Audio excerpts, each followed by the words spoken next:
The Cardinals are getting ready, the secret ritual hours away, for the first vote for a new pope. And there, right behind me at St. Peter's Basilica, in the center window, a new red curtain awaiting him. And when chosen, that's where he'll emerge to greet the faithful. And in another room tonight, there are robes in 3 different sizes. And there are new shoes for the man selected to walk in the shoes of St. Peter the fisherman. And we should tell you that the minute you arrive here in Rome, everyone is talking about the high-spirited American Cardinals shaking up this selection. And our team is on the ground, starting with ABC's Josh Elliott right now. Josh. And so it begins, Diane. Tomorrow, a world's focus will be trained on that simple chimney atop the Sistine Chapel, ready to offer all of its smoky history. It's a ritual ratified over centuries. The votes are burned, and black smoke means no consensus. White smoke means we've chosen a new pope.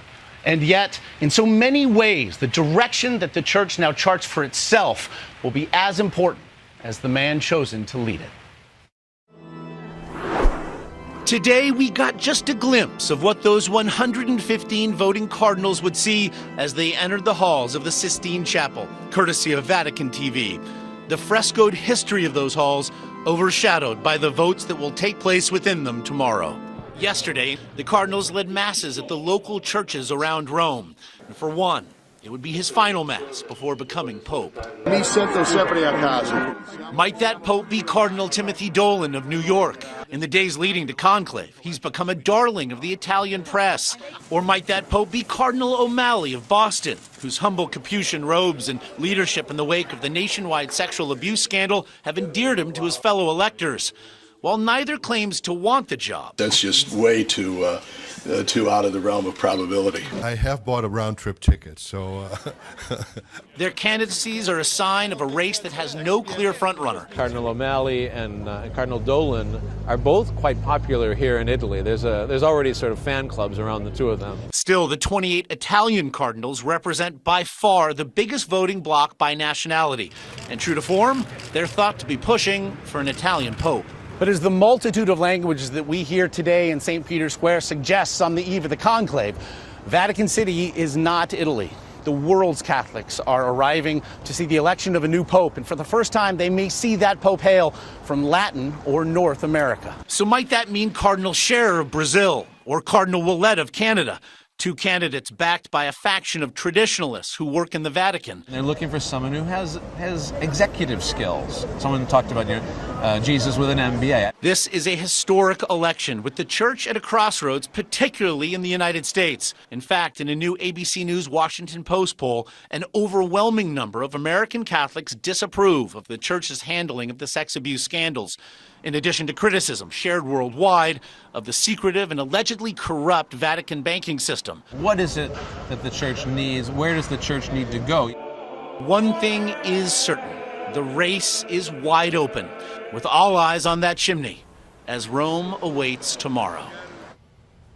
And Diane, of course, no one can really predict whom the Pope will be, but whether it be a conservative, a reformer, an Italian, a North American, Latin American, and African, the one thing that all factions can agree upon, according to the experts, is that age and stamina will be crucial factors come this election. So look for a pontiff in his 60s, young and spry enough to handle the grueling demands that this next pope will surely face. They want to signal vitality. Thank you so much, Josh. And there's something we want to show you, because when those cardinals gather to choose an heir to St. Peter, they will be standing above a sacred place, 40 feet beneath the dome behind me. There is a crypt, and in it a relic discovered in the 1940s inside a wall marked with the symbol of Peter. The bones of a man in his 60s when he died, and the Pope declared them to be the bones of St. Peter, who was also crucified. And the dome above reaches toward the gates of heaven, where he is believed to be waiting with the keys.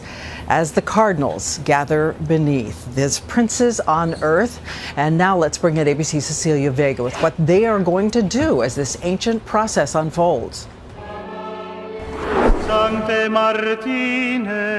One day before the doors to the Sistine Chapel are locked, Padre, e figlio. An oath of secrecy for the only people allowed in during the conclave. 90 people in all, doctors, nurses, waiters, Swiss guards, paving the way for 115 cardinals to select the next pope. Is this daunting for some people? I think it frightens them. Some have told me it's a scary moment. Because they don't want to make a mistake. The voting may begin right away, up to 4 times a day until 2/3 of the cardinals agree on a name. They write their choices on paper ballots. One at a time, they walk to the altar, and under the watchful eye of Michelangelo's Last Judgment, cast their votes. 3 cardinals do the counting, then those ballots are burned, never to be seen again. Even in this modern world, it is a centuries-old ritual that delivers the results. Black smoke means no decision. White, there is a new pope. So this is the black smoke right here. We open, and this is white. And this is the white. How do they do it? An Italian special effects crew gave us a demonstration. Seems easy. Seems. Okay. We'll see. A bit dangerous sometimes. Bit dangerous, so I should stand back. Yeah, because it's really hot. It turns out, creating smoke in the Vatican is like creating smoke for movies. So, no pope? No way. Not today? No. All right. Maybe tomorrow. Maybe tomorrow. The conclave used to burn wet straw to make black smoke. Today, it uses a mix of chemicals. But sometimes, even in the Vatican, the plan fails. In 2005, the smoke wasn't just black or white, it was both. In 1958, there was gray smoke. In 1978, it blew right back inside the Sistine Chapel and made the cardinals sick.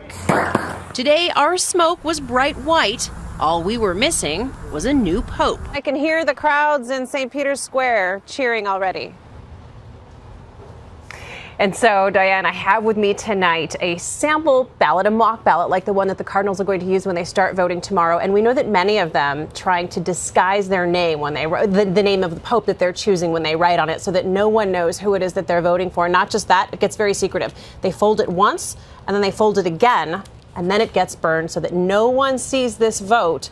Secrecy, you know, being of utmost importance. Right. They try to disguise their handwriting so they can't tell who voted for whom. And there's something very moving about a piece of paper in a modern world. Thank you, small. Cecilia.